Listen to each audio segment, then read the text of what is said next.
It's teeny tiny tangle time.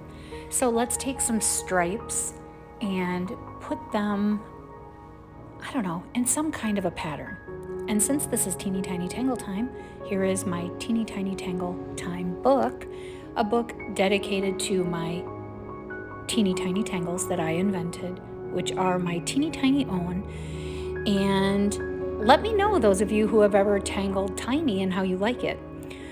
So this is just a cute little book, and I scrapbook on one side and I tangle on the other. Sometimes on the other side I'll do art, like watercolor paintings, that kind of thing.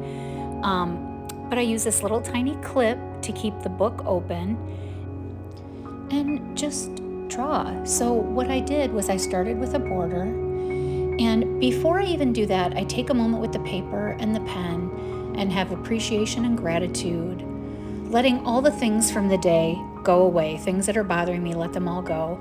And now I'm drawing all these lines in the center. And then I'm creating this V shape. And for me, this V shape is very important because it's going to remind me where to bring the lines out from the center.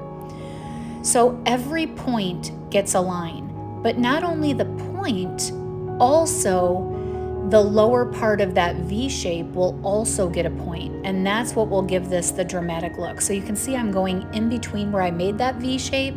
That's key to get this look. So take your time, breathing, light with the pen, light with the pressure. There's no such thing as a perfectly straight line, so don't attempt it. Just enjoy what you're doing. And now I'm just going back and forth. I'm actually oring the line before it, or just going back and forth, back and forth. Now you could ink every other of these, you could fill them in, you could tangle inside of them. What I love about this is its repetition. And what happens when you do mindfulness art or meditative art, which is what you're doing here, whether you want to call it that or not, that's what this is. You are allowing your brain to relax, because whenever you repeat the same thing over and over again, your mind doesn't have to think about it. It just does it. And so it gets to breathe and enjoy its free time. And our mind really likes that.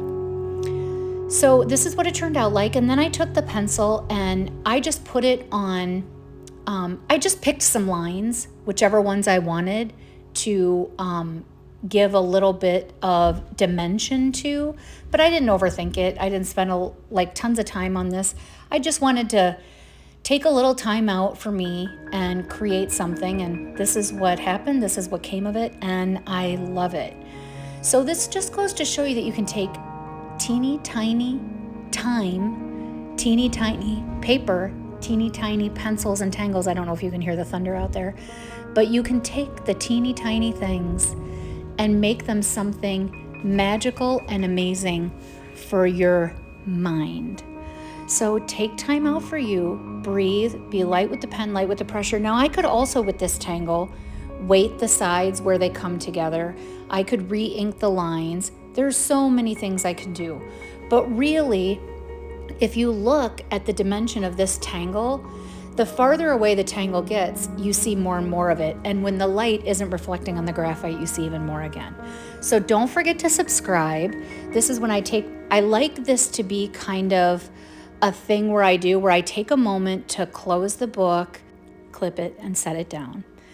So again, don't forget to subscribe. Thank you so much for watching. Let me know if you want to see more of teeny tiny tangle time or ginormous tangle time, and I'd love to see in the comments, so let me know. And everybody, remember, it's okay to go outside the lines. See you next time.